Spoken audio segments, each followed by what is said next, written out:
तो आप सभी को नमस्ते प्रणाम। मैं आपका अपना ठाकुर प्रखर सिंह और रात के 10 बज चुके हैं और कहानी का जो सिलसिला है लगभग 6 दिनों बाद बदस्तूर जारी है।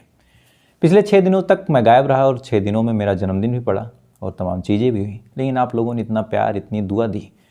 मेरी आँख का ऑपरेशन भी था, उसमें भी आप लोगों ने पूरा प्यार दिया। तो कभी कभार लोग पूछते हैं कि आपने यूट्यूब से कितना कमाया, क्या कमाया। तो ऐसा नहीं है, पैसे तो काफ़ी कमाए।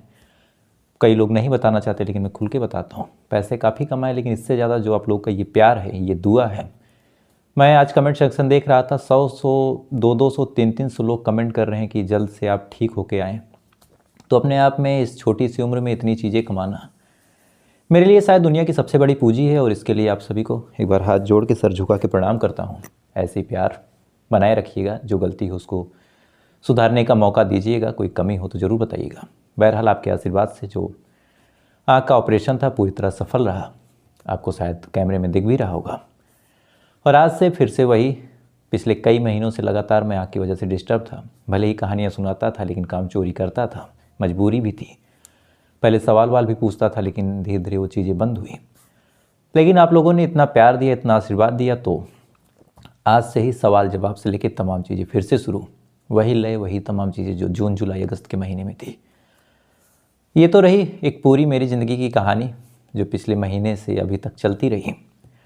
अब आते हैं, उसकी बात करते हैं जिसके लिए अपने वीडियो ओपन किया है। आज की कहानी की बात करूं तो आज की कहानी से पहले बस एक लाइन है।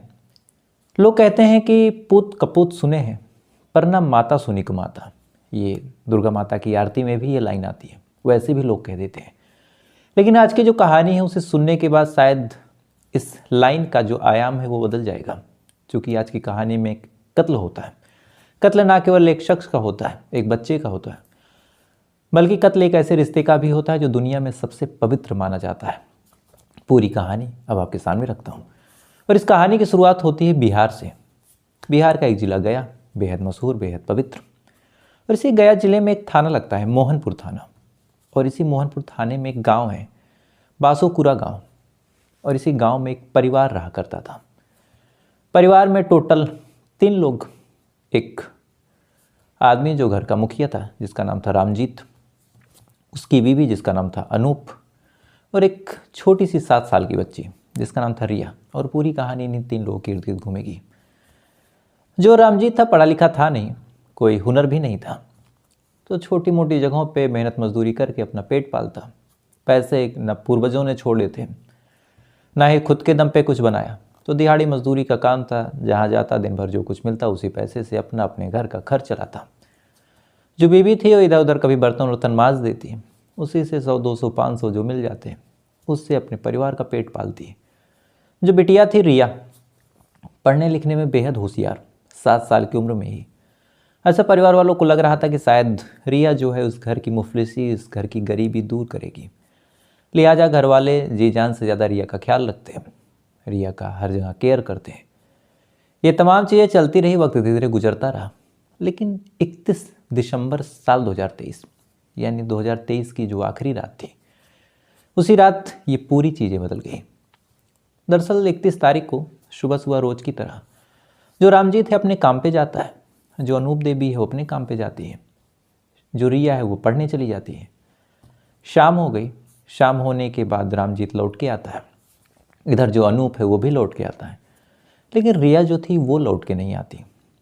अब रिया लौट के नहीं आई, परिवार वाले परेशान हुए। उन्होंने ढूंढना शुरू किया। सबसे पहले उन्हें लगा कि आसपास कहीं होगी। थोड़ा सा नाराज़ भी हुए कि शाम हो गई है, ठंडी का महीना, लौट के आ नहीं रही। उसको खोजने निकलते हैं गुस्से में। इधर उधर दोस्तों से पूछते हैं, जो भी उसकी सहेलियां थीं उनसे पूछते हैं। लेकिन जैसे जैसे वक्त गुजर रहा था, रिया का कहीं कुछ पता चल नहीं रहा था। जो गुस्सा था माँ बाप के अंदर में, वो गुस्सा धीरे धीरे डर में बदलने लगा।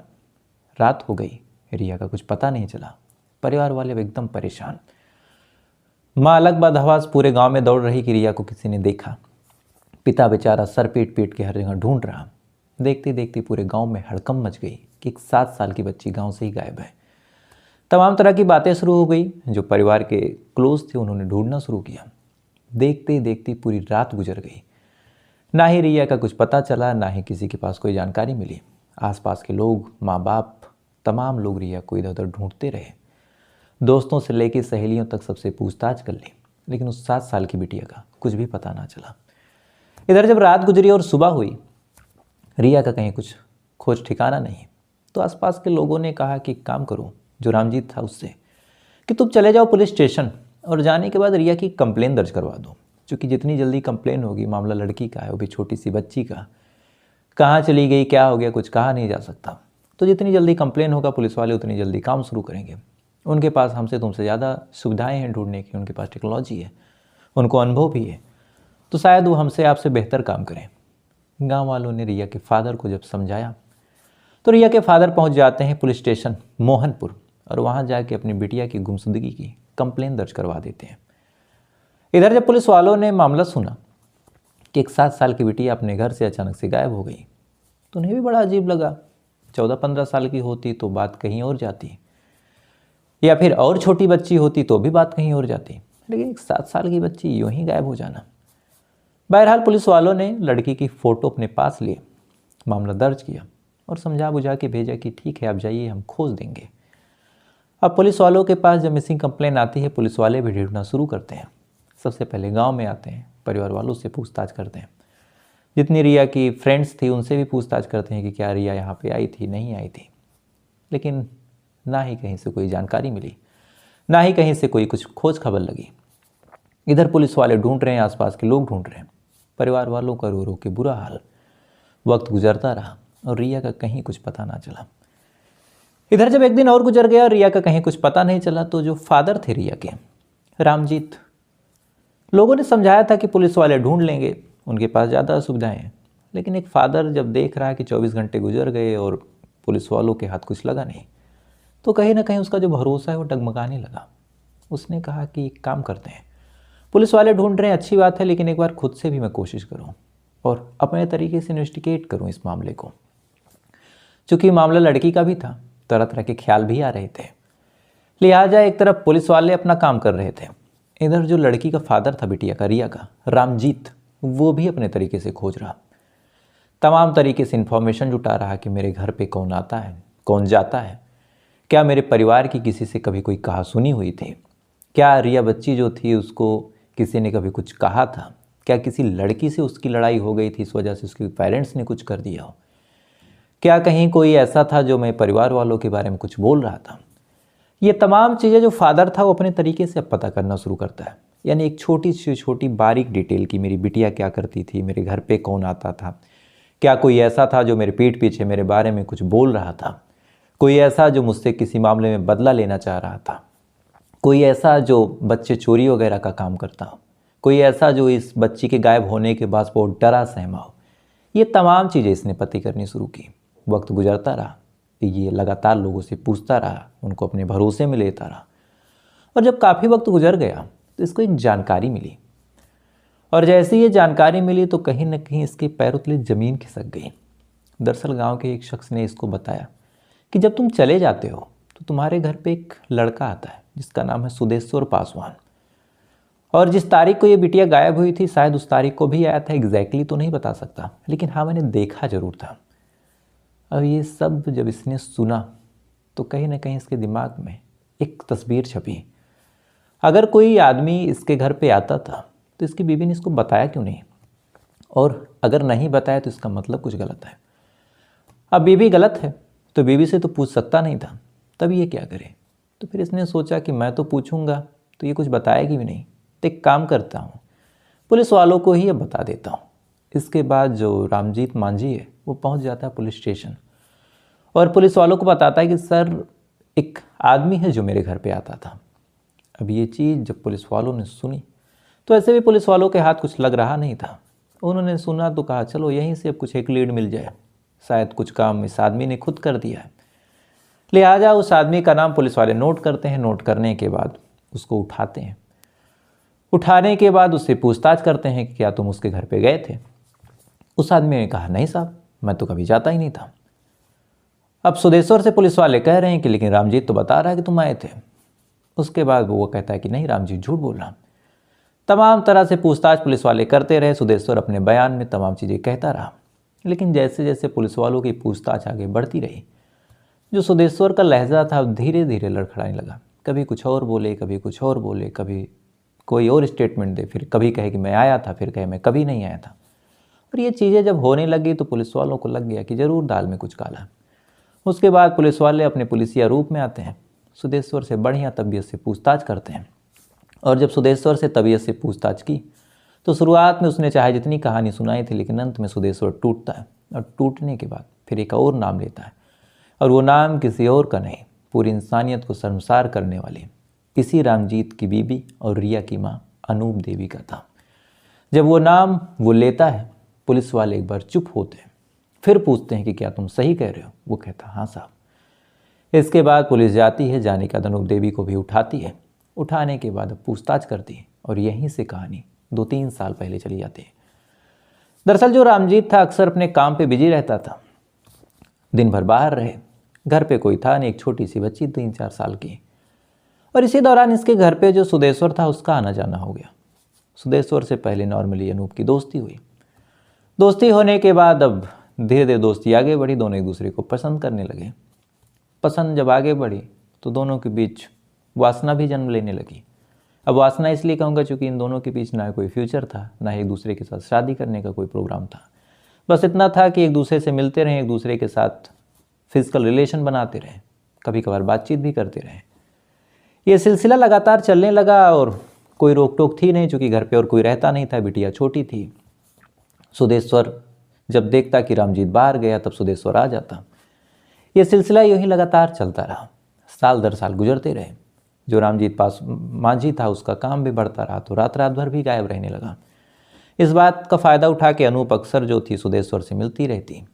लेकिन इसी दौरान जो बिटिया थी वो बड़ी होती गई। अब जब बिटिया बड़ी हो गई, 5-6 साल की हो गई, तो जो सुदेश्वर और अनूप देवी हैं इन्होंने फैसला किया कि जब बिटिया घर पे नहीं रहेगी तभी मिलेंगे, नहीं तो क्या पता वो कहीं मुंह खोल दे, बड़ी हो गई है। इन दोनों को ये बात भी ठीक लगी, फैसला कर लिया। लेकिन 31 तारीख को, चूँकि न्यू ईयर था अगले दिन, तो इन दोनों ने मिलने का फैसला किया। सारी परिस्थिति एक दूसरे के अनुकूल थी। जो रामजीत था वो बाहर गया हुआ था, इस वजह से कोई डिस्टर्बेंस भी नहीं थी। इधर ये दोनों मिलते हैं, घर में एक दूसरे के साथ फिजिकल रिलेशन बनाते हैं।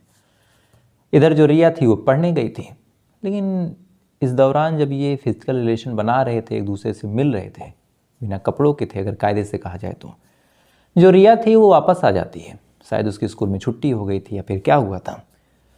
अब रिया आती है, आने के बाद अब एक 7 साल की लड़की, थोड़ी बहुत समझदार, घर के अंदर दाखिल हो जाती है। अब घर के अंदर दाखिल होती है तो बिस्तर पे माँ बाप को नहीं बल्कि माँ और उसके आशिक को ऐसी हाल में देखती है। देखने के बाद सन्न होकर वहाँ खड़ी हो जाती है, ना कुछ बोल रही ना कुछ पूछ रही। इसी दौरान इन दोनों की नज़र जब रिया पे पड़ती है तो इन दोनों को भी एक तरह से बिजली लग जाती है कि ये क्या, अब तो ये पक्का कहीं बता देगी।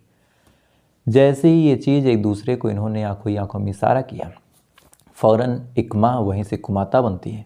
और आशिक की तो बात ही क्या कहें। प्लान बनता है, रिया को ये दोनों बहकाते हैं, कहते हैं कि बेटा चलो एक काम है तुमसे और तुमको आज कहीं घुमा के लाते हैं। अब माँ जब ये बात बोलती है, 7 साल की बेटिया शांत चुपचाप चल पड़ती है। दोनों लेके उसे नदी के पास जाते हैं। जाने के बाद उसके ऊपर हमला करते हैं, उस फूल सी बच्ची को गला दबा के मारते हैं। लेकिन मार तो दी, अब लाश का क्या करें। फ़ौरन एक फावड़ा मंगाया जाता है, जो सुदेश्वर था फावड़ा लाता है, उसके बाद गड्ढा खोदा जाता है और खोदने के बाद उस लाश को, उस बिटिया की लाश को नदी किनारे वहीं दफना देते हैं। दफनाने के बाद अनूप अपने काम पे चली जाती है, इंतज़ार करती है कि रामजीत कब आएगा और कब मुझे नाटक शुरू करना है। अब ये पूरा बयान जब इन दोनों ने दिया तो वास्तव में चाहे पुलिस वाले हों चाहे आसपास के लोग हों, तमाम लोग हैरान थे कि आखिर एक माँ ऐसा कैसे कर सकती है। एक आशिक जिससे ना उसका कोई भविष्य था ना शादी करनी थी, महज जिस्मानी भूख मिटाने के लिए अपनी बिटिया को मार दिया। फिलहाल अब देखते हैं क्या होता है। 302 का मामला है, जेल जाना ही पड़ेगा, उम्र कैद होनी ही होगी। बाकी जितना जल्दी हो जाए उतना ही अच्छा है।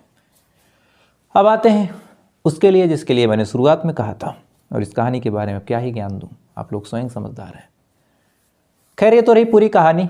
अब सवाल जवाब का सिलसिला शुरू करते हैं। और आज का मेरा सवाल है, और ये सवाल इस टाइम आप लोगों में से कई लोगों ने सुना भी होगा, कि इस पूरे हिंदुस्तान में जब से संविधान लागू हुआ न जाने कितने मुख्यमंत्री बने, कई सरकारें बनी, कई सरकार गिरा दी गई, कई सरकार ऐसी थी जिन्होंने अपना कार्यकाल पूरा नहीं किया, कई मुख्यमंत्री बने। लेकिन मेरा सवाल है कि सबसे ज़्यादा शपथ किसने ली? यानी एक ऐसा मुख्यमंत्री, एक ऐसा सीएम जिसने सीएम पद की सबसे ज़्यादा शपथ ली या फिर सबसे ज़्यादा बार वो सीएम रह चुका है, तो ऐसा कौन है? अगर आपको पता हो तो आप कमेंट करके बताइएगा, नहीं पता हो तो कल का इंतज़ार कीजिएगा, कल मैं बताऊंगा। और इसके साथ हो सकता है कोई इंटरेस्टिंग फैक्ट भी मिले तो वो भी बताऊंगा। जो लोग बताएंगे उनका नाम कल से फिर से डेली लूँगा, तो आपको पता हो तो आप लोग जरूर बताइएगा। तो फिलहाल ये थी पूरी कहानी और उसके साथ एक इंटरेस्टिंग सवाल कि सबसे ज़्यादा सीएम पद की शपथ किसने ली थी। अब आपसे कल फिर मुलाकात हुई किसी दूसरी सच्ची कहानी के साथ। तब तक अच्छे रहिएगा, खुश रहिएगा, अपना ख्याल रखिएगा, अपने देश का ख्याल रखिएगा, यूं ही अपना प्यार बनाए रखिएगा। जय हिंद, जय भारत।